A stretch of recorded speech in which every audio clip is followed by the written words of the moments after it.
escapamos um pouquinho, o que nos permitiu, inclusive, estar numa situação relativamente privilegiada. Outro dia eu vi na televisão alemã um programa, parece aqui, né, na TV a cabo, na Deutsche Welle, é inacreditável, o programa televisão alemã comparando a saída da crise na Alemanha e no Brasil e elogiando como é que o Brasil saiu bem da crise. Ele tem instituições. Eu falei, não acredito. Não acredito que eu viveria a ponto de ver os alemães dizendo que no Brasil tem instituições. Entendeu? Eles têm instituições. O sistema bancário lá não botou dinheiro em risco, claro que botou no Estado, né? Pagando aí a dívida, o Estado compra tudo, paga uns juros absurdos, enfim. Mas, de qualquer maneira, a gente foi, por exemplo, nesse programa de televisão alemã. Enfim. Mas eu acho que esse caminho aqui também não é bom, não.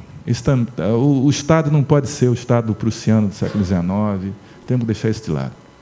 Bom, um terceiro caminho, então, já foi comentado aqui, pesquisa, ensino e extensão, numa rede transparente e sob controle público, já é uma nova concepção política do Estado, uma rede transparente e sob controle público, com avaliação de desempenho e orientação, com avaliação de desempenho, isso é importante, e orientação para as necessidades da nação. Isso aí me parece uma proposta bem diferente da visão de ciência de Estado do século XIX, tá certo? E é dentro dessa visão política, transparência, controle público, avaliação de desempenho e orientação para as necessidades da nação, que a gente pode dar uma resposta, no meu entender, mais adequada à crise universitária. E aí, então, uma estrutura como essa, não é? Eu acho que as nossas instituições universitárias, elas, acadêmicas, sei lá, tecnológicas, os nomes que se querem dar, têm um núcleo que é o pessoal DE, né? Pessoal de dedicação exclusiva, mas a gente precisa, eventualmente, também de pessoal de tempo parcial, em algumas áreas. Isso é fundamental porque, se você tem, por exemplo, isso acontece, por exemplo, no Cefet do Rio de Janeiro, você tem funcionários da Petrobras que são tempo parcial no Cefet. Eles trazem muita coisa para o Cefet. Então, você não pode abrir mão desse tipo de... E fazem isso com muita vontade. Na verdade, eles adoram, fariam até de graça. Porque quem sabe como é que é a vida nas empresas, o que tem de gente nas empresas louco para dar aula, vocês não fazem ideia. Bom, mais externamente, redes de pesquisadores e, mais externamente, redes de usuários, não é? Atividade propriamente de extensão. Quando eu falo usuários aqui, eu falo um pouco a comunidade, um pouco bem na direção do que o Willis ia falando anteriormente, que formam uma rede mais extensa, mas que participam da arquitetura de pesquisa, ensino e extensão em rede pública. Tá? Então, como organizar o trabalho de ensino, pesquisa e extensão? Claro, uma rede onde há os vários IFES, a coisa mais difícil que tem hoje em dia é decorar o nome. Quando vocês mudaram de nome para Cefet, uma coisa mais difícil é decorar os nomes. É IFES, é IFETs, sei lá, Cefetes, o Paraná, então, tem aquele negócio lá que eu só consigo... Pois é, eu só consigo pensar TU, né? A TU do Paraná, pronto, original, logo em alemão. Mas, enfim, é isso aí. Tem que ter uma rede entre a rede propriamente dita, mas, além dessa rede, vocês têm que botar na rede empresas, né? A Petrobras tem tido um papel central para ajudar, e outras, e agora começam as outras, porque outras empresas, por exemplo, no setor de petróleo, começam a copiar a Petrobras. As empresas do que têm procurado, assim, a gente, quer fazer, também quero, entendeu? Eu quero estar na jogada. ONGs, universidades federais e órgãos públicos, você tem que montar uma rede cooperativa para tocar ensino, pesquisa e extensão. Não é verdade? O nosso laboratório lá na COP, que eu dirijo, a gente conseguiu, e eu quero apresentar aqui não como exemplo, mas como apenas para dizer para vocês que funciona. Leva tempo, mas funciona. Você também não ganha, de vez em quando, algumas inimizades, que o pessoal, como diz o Pinguelli, diretor da COP, se não faz nada, não tem problema. Se você faz alguma coisa, tem opção de problema, tem opção de gente fiscalizando, criticando. A melhor solução é você não fazer nada. Aí não acontece nada.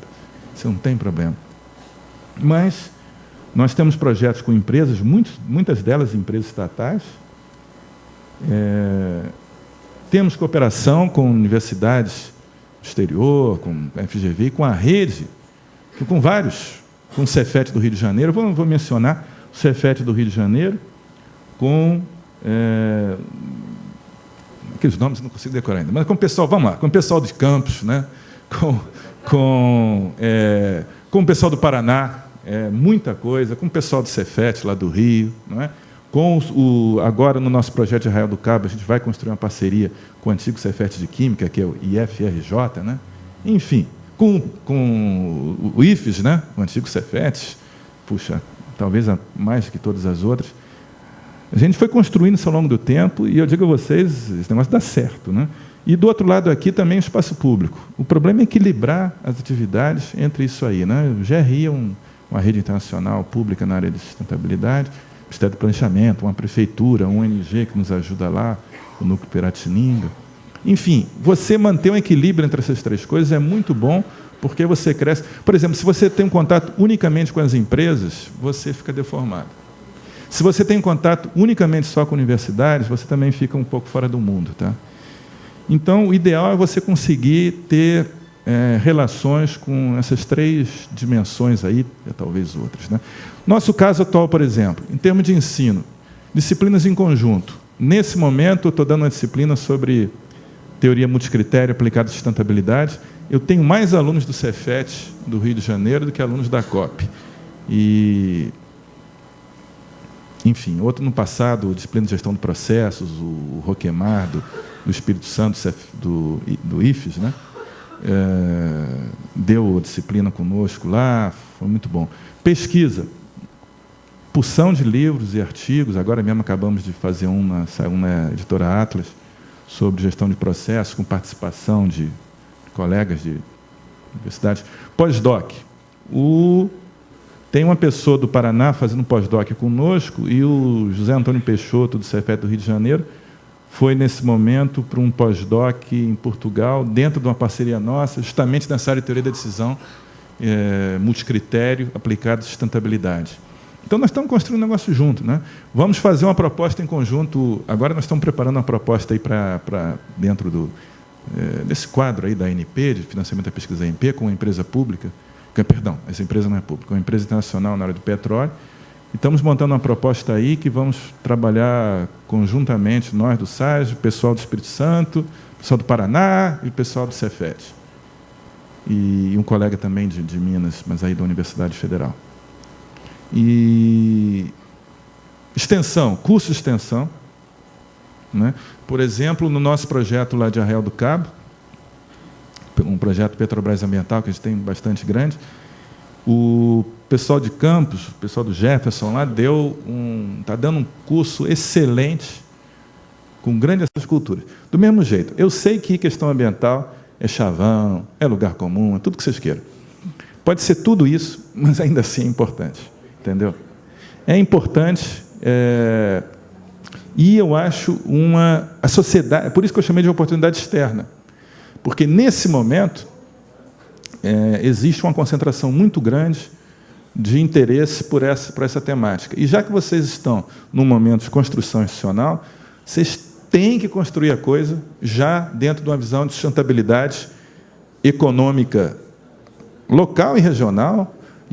Tem que pensar a dimensão social local e regional, como eles disseram, e a dimensão ambiental local e regional. Não percam essa oportunidade, entendeu? Não percam essa oportunidade, porque vocês podem fazer uma coisa completamente diferente do que já existe. Tá? Não se deixe impressionar pelo fato de que isso é um chavão. É importante, sim, tá certo? Bom, é isso. Eu acho que falei já demais. Muito obrigado.